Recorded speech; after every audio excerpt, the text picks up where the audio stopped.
Yun mga kaisla, tara, magbuko tayo. Yun, pagdating namin dito sa Matalang-Talang, medyo malayo-layo ang aming biniyahe.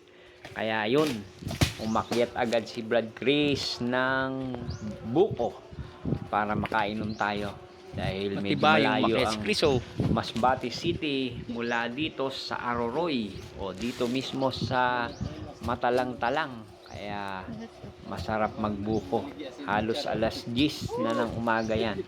O mag-aalas 11 na ng tanghali. Kaya tara, magbuko tayo.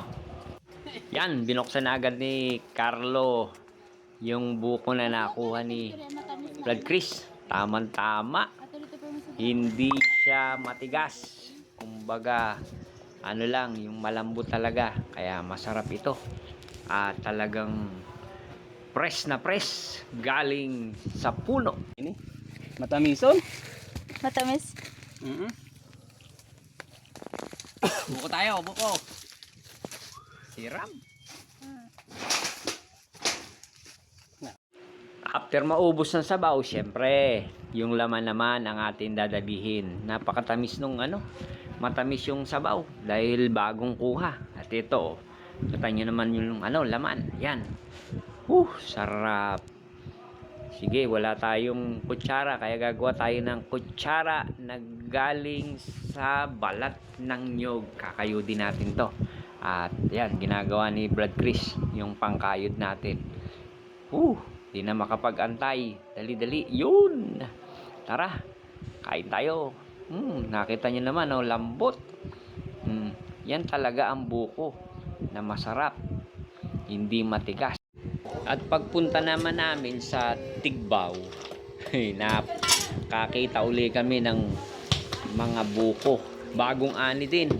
Yan, kaya ito, nagbalat uli tayo ng buko. Parang matigas. Masarap kasi, parang nabitin ako dun sa Matalang-Talang kanina eh. Isa lang naman na nakain natin, pero pwede pa siguro ang isa. Sarap nito. Press na press. Kinuha na nila dahil inanakaw lang daw eh. Kaya marami yan na nandyan sa likod. Pati buko, pati nyog, pinagkukuha na nila dahil nawawala lang naman daw.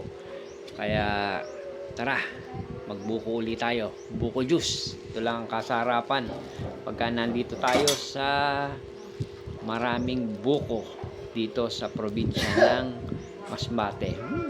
Sarap ng fresh na buko. Tara, buko tayo. Sarap. After nyan, bubuksan natin yan para makain naman natin yung laman ng buko.